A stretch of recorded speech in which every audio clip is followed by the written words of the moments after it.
మేము ఇచ్చినాం. నేను అందుకే ఇవాళ టీఆర్ఎస్ వాళ్ళకు ఒక సవాల్ విసురుతున్నాను. చిత్తశుద్ధి ఉంటే మీరు రాండి. ఏ ఊర్లో అయితే ఇందిరమ్మ ఇండ్లు ఉంటాయో రేపు సర్పంచ్ ఎన్నికలలో మేము ఓట్లు అడుగుతాం.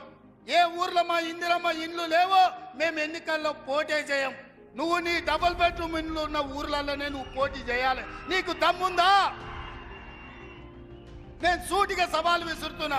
శ్రీనివాస్ రెడ్డి గారిని కూడా సవాలు విసిరమని చెప్తున్నా. మా దామన్నను కూడా తోడుండమని నేను విజ్ఞప్తి చేస్తున్నా. ఏ ఊర్లో ఇందిరమ్మ ఇండ్లు ఉన్నాయో మేము ఆ ఊర్లోనే పోటీ చేస్తాం. ఏ ఊర్లో డబుల్ బెడ్రూమ్ ఇండ్లు ఉన్నాయో ఆ ఊర్లోనే బీఆర్ఎస్ పోటీ చేయాలి.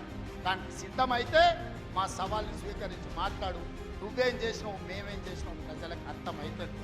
అందుకే ఇవాళ ఆర్టీసీలో బస్సు అయినా, ఆడబిడ్డలకు 200 యూనిట్లు ఇంటికైనా, 500 రూపాయల సిలిండర్ అయినా, యువకులకు 55,000 ఉద్యోగాలైనా, 21,000 కోట్ల రూపాయల రైతు రుణమాఫీ అయినా, రైతు భరోసా